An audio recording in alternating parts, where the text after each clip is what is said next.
যা বাসাতে খাতা লয়, বাসায় রেখে সুস্থ দৌড়বে।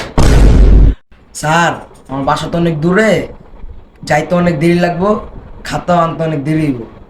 স্যার কালকে দেখাই। স্যার এই দেন স্যার খাতা। গোলামের ঘরে গোলাম, ও খাতাই না কয় খাতাই নাই, কত কেমন না লাগে। স্যার একটা সত্যি কথা কই, আমি কেল্লি গাছ লোড আনতে পারি।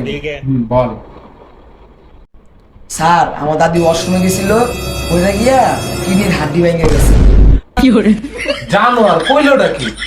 এই তোর দাদির কি কিডনির হাড্ডি ফাটে দিব না আজকে তো হাড্ডি ফাটা। উফ আল্লাহ গো, এবার আমার কিডনির হাড্ডি ভেঙে গেছে। হাই সব কয়টা এখন সবাই বাংলা বই বাইর কর, বাংলা বই কেমন পড়া ধরাইব, না পারলে আজকে তো এক একটা পিঠের চামড়া উড়ে আলাম। প্রথমে সিয়াম, সিয়াম তোরা যে বাংলা পড়া সব দিছি, তুই কি সব পড়া শিখছ? সব পারি স্যার।